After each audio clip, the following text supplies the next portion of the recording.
Hi, I'm Eric Schaefer. I'm in BSN225, Section 11. Today we're going to be demonstrating the administration of a subcutaneous injection. So we've received an order for a subcutaneous injection for our patient, Mr. Smith. We're going to go ahead and verify that order. We're going to check that order in the MAR. So we're looking at our order. We pulled it up on the computer here. And it states that Mr. Smith is to be given a subcutaneous injection of heparin at 1,000 units. So we're going to go ahead and we're checking that order. We want to verify our 6 rights. So we want to make sure that it's the right patient, the right drug, the right dose, the right route, the right time, and then the right documentation. After we've verified our order in the MAR and we've checked our 6 rights, we want to go ahead and gather up our supplies. So in doing so, we want to make sure that we grab the most appropriate syringe for a subcutaneous injection. So with our supplies present, we've gathered our most appropriate syringe. So we're going to use a tuberculin syringe. This is a 1 ml syringe. It is a 25 gauge needle. It is 5/8 of an inch. For subcutaneous injection, we should be doing this with a syringe anywhere from 1 to 3 mLs in size. Our needle length should be anywhere from 3/8 to 5/8 of an inch, and the gauge of our needle should be 25 to 27 gauge. So we've selected the most appropriate needle and syringe based on this application. We want to grab our medication. So our order states that we're giving Mr. Smith heparin. He's ordered at a dose of 1,000 units. Our vial states that there are 10,000 units and 10 mLs in this vial. So based on our calculations, 1,000 units of a vial with 10 mLs would be 1 ml. We also want to make sure that we grab alcohol so we can clean the vial prior to drawing up our medication and also clean the site prior to administering our medication. We want to grab some gauze so that we can apply pressure or blot away any blood after giving the injection. And we want to grab clean gloves. And we want to grab hand sanitizer to apply hand hygiene. So now we've gathered all of our supplies. We're going to go ahead and go over to our patient in our patient's room.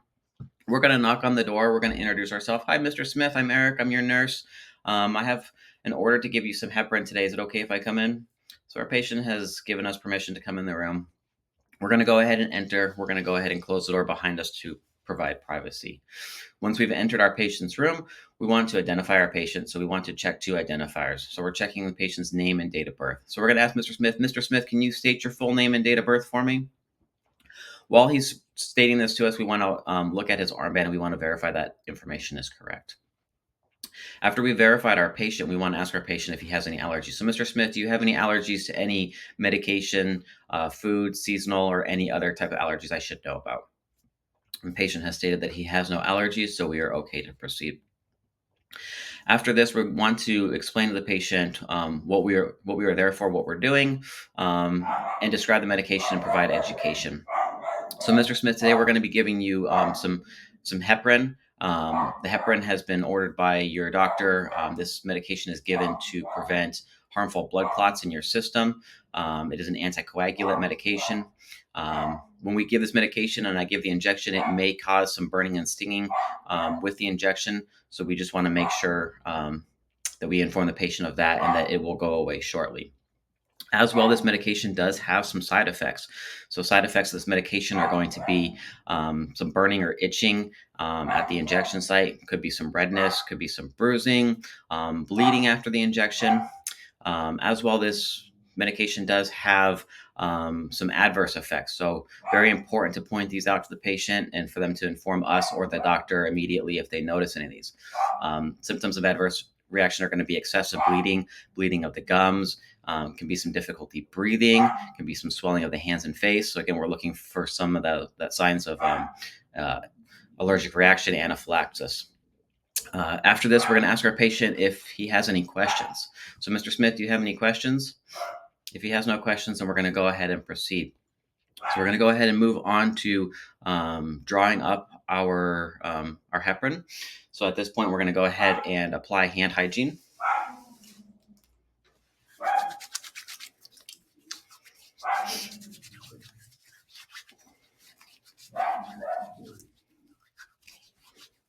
And then we're going to go ahead and put on a pair of clean gloves.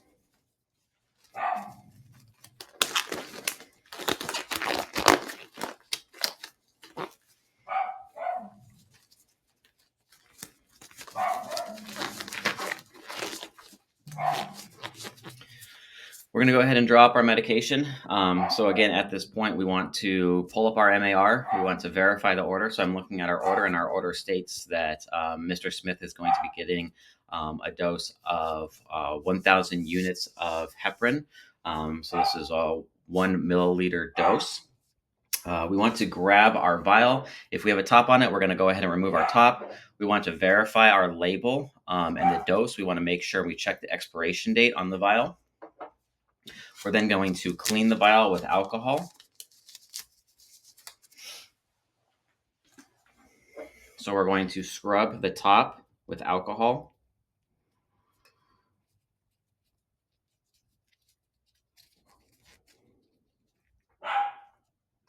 Once we've thoroughly cleaned the top, we're going to set our vial to the side. We're going to take our syringe. We're going to open the packaging. We're going to leave the cap on, and we're going to pull the plunger back, drawing up our desired dose. So for this particular dose, we're doing 1 ml. So we want to pull that plunger all the way back to the 1 ml mark of air.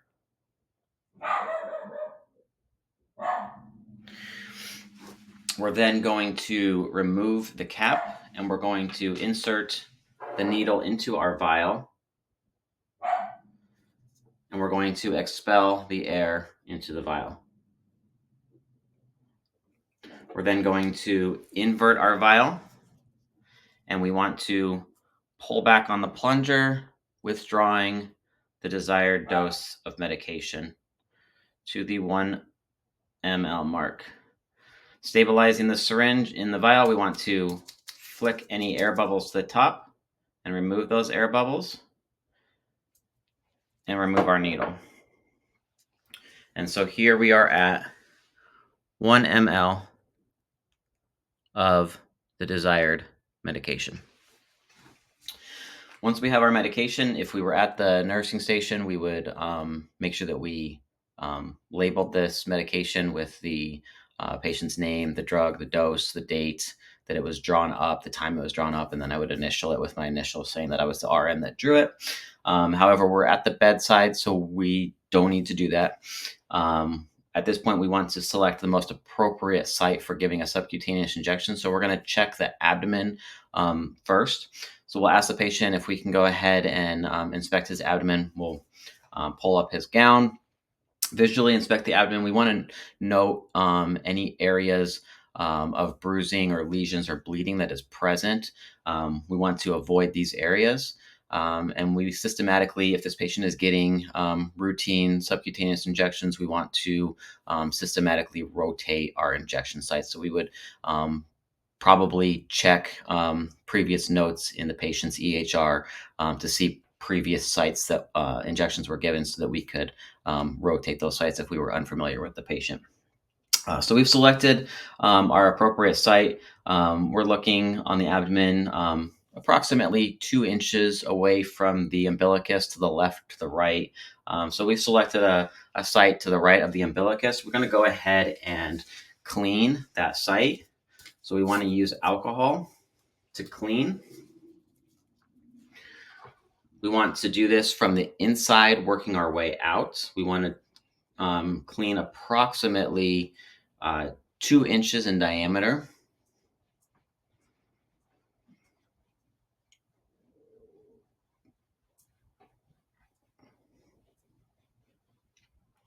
And we're going to allow this to sit and dry. We're not going to fan it. We're not going to touch it. We're just going to allow it to dry. We do want to, when we give our injection, we're going to pinch a skin fold. We want to measure that skin fold just to make sure that the needle size is half the length of the skin fold from top to bottom. So once we're ready, once our area is dry, we're going to use our non-dominant hand to pinch a skin fold on this patient, like so. We want to take our syringe, bevel up. We're going to hold it in our thumb and forefinger like a dart, and we're going to give a quick injection at a 45 to 90 degree angle. So inserting quick, we want to stabilize that needle. With heparin, we want to make sure that we continue to pinch the site that we're giving it because it is heparin. And then we're going to slowly administer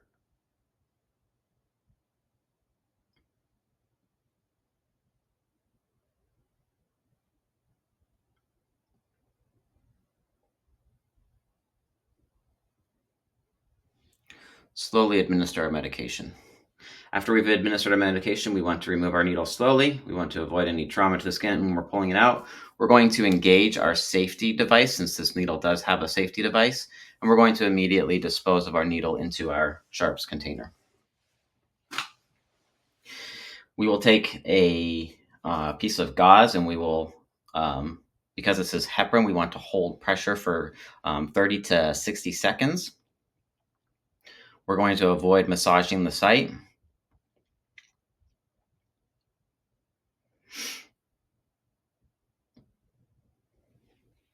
Okay. After we're finished, we will ask our patient if he has any questions. If he does not, we'll ask him if he needs anything. We'll get him into a position of comfort if he needs that. And then we will continue to monitor our patient for any signs and symptoms, any side effects or adverse reactions. And then we will go ahead and remove our gloves. We will apply hand hygiene.